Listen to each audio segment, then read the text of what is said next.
rule book. We're going to do a quick rundown of the new rules really quickly so that way we can provide some exposition for any of the new rules that are a little bit more complicated. Just so that way we'll have, more description that goes along with them. So the spotlight of the changes is we've implemented a regression system, ability system rework, player name face changes penalty for people who change names or faces, streaming points cap per player, and a breakout game for end of season. So we'll explain what all that means. I'll also drop a link of the rules so anyone could look at the document if they want to, or refer to the document in any situation if you want to. But this is just going to be a quick, like I said, rundown of the new rules. So we're going to skip past all this. All the new rules are in red. So this is the first one. This is on the breakout scenarios. So if you get a breakout opportunity in Week 18 and you're unable to play that game due to your opponent, your opponent giving the force or whatever, you may try for it again in Week 1 of the next season. This also applies for any breakout games that come from the playoffs. So this is pretty self-explanatory. Basically, if you get a breakout game, Week 18, your opponent gives you the force because they just want the loss so they can get a better draft pick, or they're just protecting against injury and they already secured the playoffs, and you lose the opportunity to go for that breakout game, then you can go for it Week 1 the next season. It also applies for any breakout games that you could get in the playoffs. I don't know if they fixed that, but in previous Maddens, you've been able to get breakout games in the playoffs. So that kind of remedies that potential issue that could come up. The next one is streaming points. It's another kind of minor one, but it's definitely impactful. We have now capped the amount of points you can spend on one player in total at 8 for the entirety of the franchise, meaning if you have a greater total than 8 points, you must distribute the points accordingly among multiple players. This basically prevents users, from taking a player who is a bench player, developmental prospect, and turning them into a starting caliber player in one offseason. It basically caps the amount, like it says, at 8 that you can spend on them, so that way you can't just instantly make a player excellent. You still have to train them. Now you can use points to improve them. It still can be used to improve people, but it's just not used to completely transform them. So we thought that would add a little bit more balance to the points, because we felt like they were a little overpowered now with all the XP opportunities that come up in Madden this year and the coaching tree and everything that goes along with that. So that's kind of the reasoning behind that. Moving on beyond that. So this is the first big one. This is the meat and potatoes of the rule changes, or one of them, is the regression system. So the regression system, we've heard everyone's kind of critique that people kind of just hoard players with traits and they don't even use them, and they just have all the X Factor players, and the league just kind of overflows with them, and it kind of makes people who have traits lose their value to a degree, which is, has some validity to it, and we acknowledge that. However, it's also imperative to state that, Madden's regression system in and of itself is flawed. So we've kind of tweaked it a little bit to where it works under our umbrella and it has more balance to it. So we are turning Madden trait regression on, meaning that the normal ways to prevent regression will still be prevalent, which basically means, like, let's say you have Jamar Chase, and regression is on. If you have a great season with Jamar Chase, he's not going to regress. So that's still, a way to prevent regression, right? But we've also added additional ways to protect players against trait regression to compensate for Madden's flawed algorithm. And what we mean by Madden's flawed algorithm is, like, a player could have a really good season, but it's not good enough, and then they drop him down. Or, for example, like a corner who doesn't have a lot of interceptions, but he's defending his man well, and that's why he's not getting the ball, or rather he's not maintaining his trait. He's losing his trait because he's not getting a lot of interceptions, but he's playing good defense. Or a linebacker who's not on the field that much because the defense is doing its job and getting off the field really quickly, but he only has 4 tackles a game because there's so many 3 and outs, and the offense possesses the ball a lot. So I think that's flaws in the game, and I kind of think those are holes, and it's hard to evaluate that unless you break down every snap. So this is kind of our way for compensating for that. So players who fit the following criteria will have their trait reversed.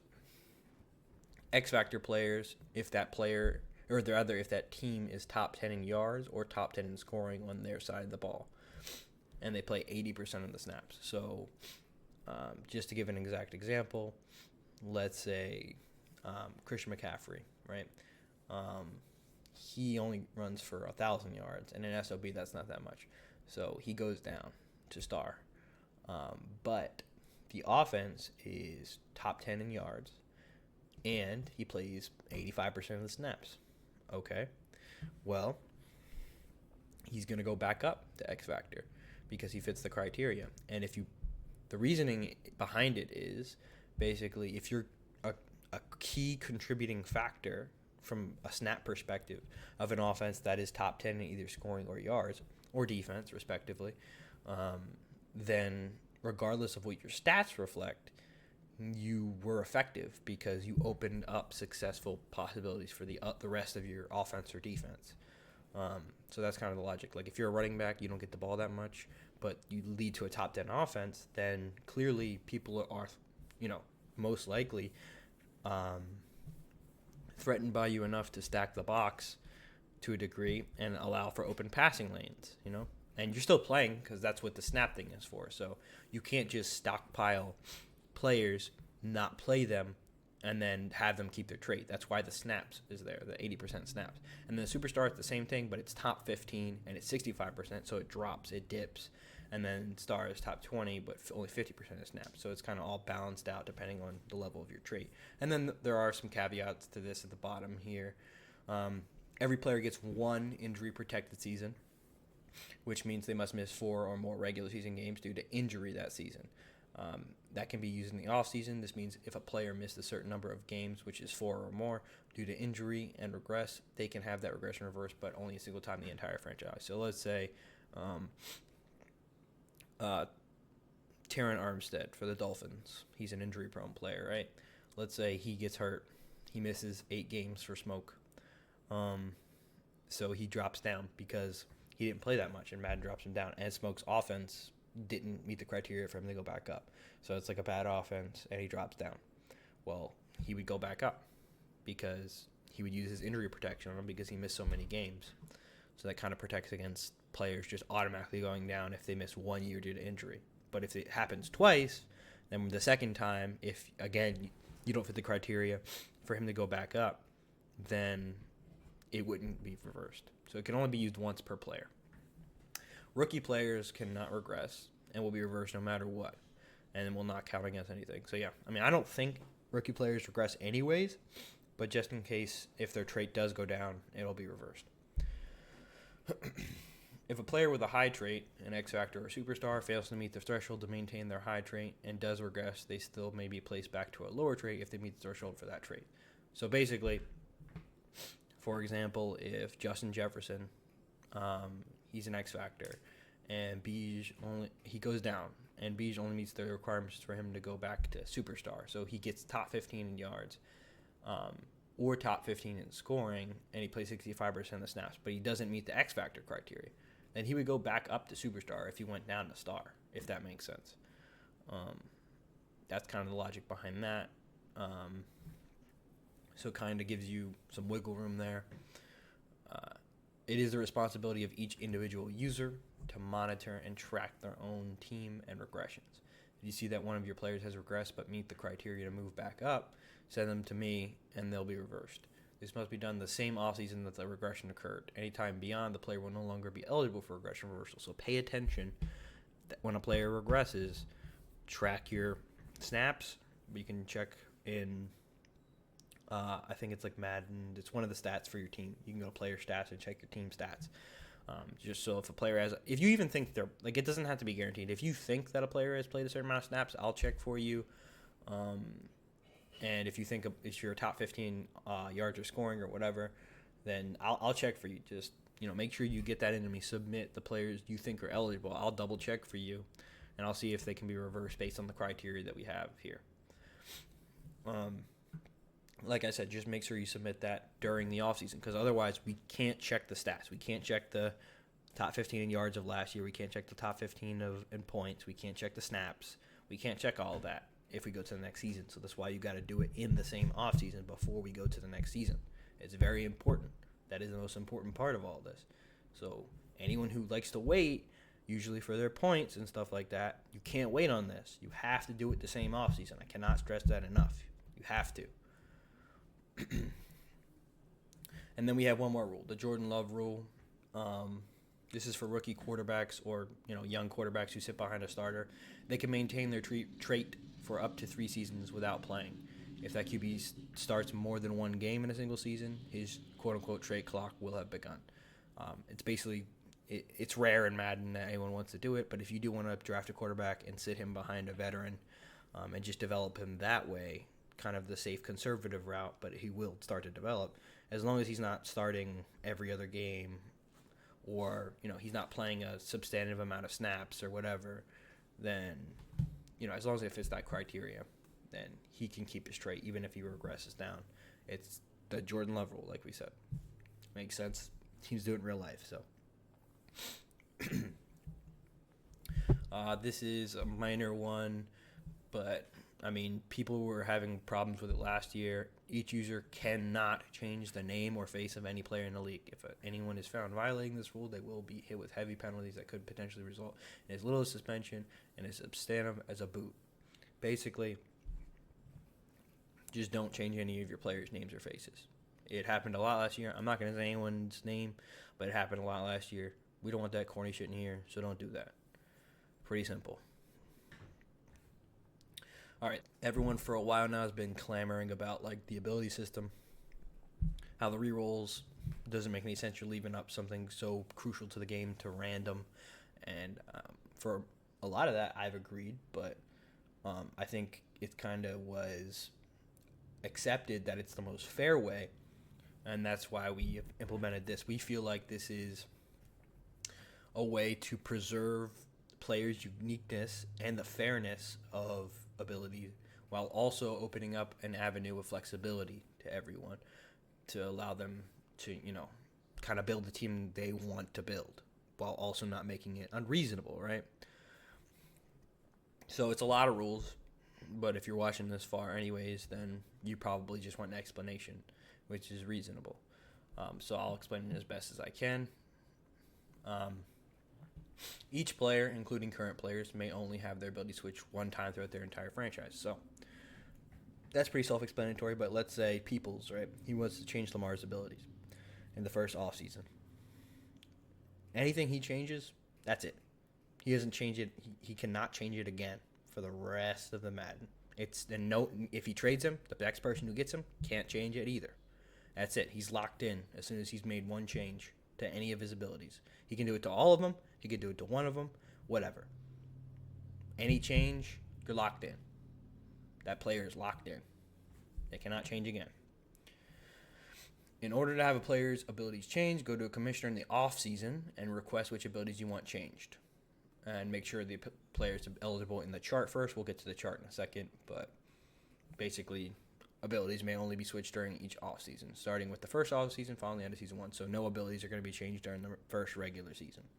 Everyone's locked into kind of what they have in the first regular season. Just like trades, pretty much. Spoiler alert, there were no trades. Update to the rules. Any player with only 1 year remaining on their contract are completely ineligible to have their abilities changed. So yeah, you have to sign someone to an extension if you want the ability to change, or you want the the control to change their abilities. So like T. Higgins on the Bengals can't change his abilities if he has any. I'm not sure if he's superstar, but you can't change his abilities until you re-sign him. And Jamar Chase, I know he only has 1 year, so you can't change Jamar Chase's abilities until you re-sign him. And if you don't re-sign him, you don't get to change his abilities. There's no limit to the amount of players whose abilities you can have changed per offseason. So, although you can only change every player's ability 1 time total throughout the entire franchise, there's no limit in the offseason how many you can change. But you got to be careful with it because you're going to only do it once total for that player. So you got to be strategic about it. You can't just go willy-nilly and change it every time they unlock something new on the chart. But if you have 7 players, you feel like they are all eligible on the chart to get the abilities that you want, then go ahead. You can have all those 7 of those changed. Go to a commissioner, have all 7 of those changed, and there you go. Current players that have abilities they don't technically qualify for may keep those abilities. So basically, for example, Aaron Rodgers, even though he's on my team, he has Gunslinger. I don't think technically on the chart he'd be eligible for Gunslinger, but because he has already started with it, he can keep it. And that goes for every player. Any ability that you have started with, you can keep, even if you don't qualify for it on the chart. The chart is just for changing your abilities, not for the abilities that you can get off of whatever Madden gives you. Any players that become and are drafted Superstar X Factors get abilities they don't qualify for may also keep those abilities. So yeah, that's the same thing pretty much. Like you draft a player, he's an X Factor, he gets an ability he technically isn't eligible for when his trait's unlocked, you can keep it.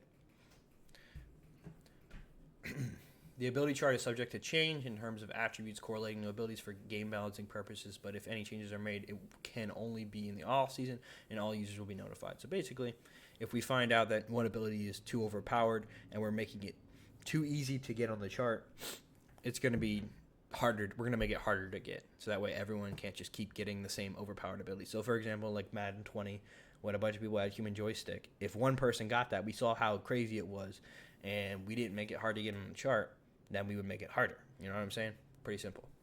And vice versa. If something's not that good and we made it really hard to get, then we'll make it easier to get. So kind of opening it up to potential balancing depending on how this Madden plays, what abilities are good, what aren't good, you know. But I think we have a pretty good baseline for right now.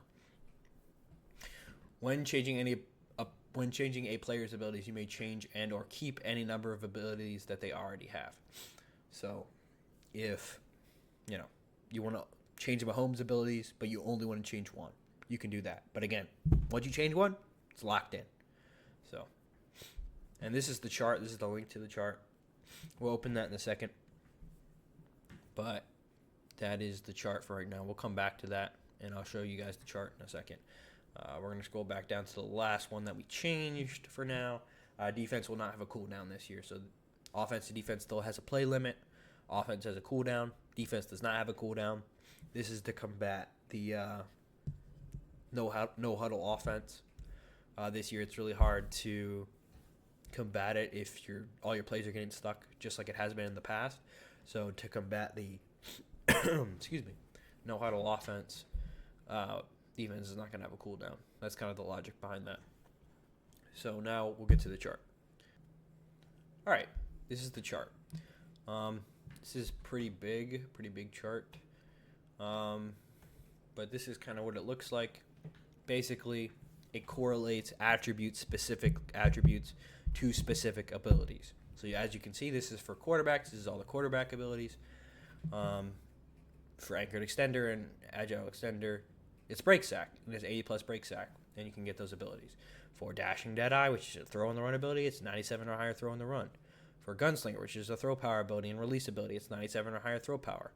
You know, it kind of all mixes together, and it goes like that for every position. And you can check this out yourself. And like I said, it's subject to change if something becomes too overpowered. But this is kind of how it works. It's all logical. All the abilities that are on the list for every position, they match whatever attributes would correlate with it. So like jukebox, for example, for a running back, jukebox right here, 93 or higher juke move. Now some abilities for some positions are easier to get for some positions than there are for others. For example, running back, 93 juke move for jukebox, but wide receiver for jukebox is only 90 juke move because running backs kind of carry the ball more. Jukebox is better. Also, it's more likely for a running back to have higher juke, and it's more useful. So hence why it's a little harder for a running back to get it than a receiver is. And things like that are kind of prevalent throughout the chart. So they're not inconsistencies. They're very well thought out, and there's logic behind them. And yeah, if you have any questions on any of this, the chart, any new rules, anything, feel free to ask in the chat. Feel free to, whatever, ask the me jump in a party and on PlayStation or whatever and explain it, I'm cool with all that. But that's kind of what we're rolling with this year.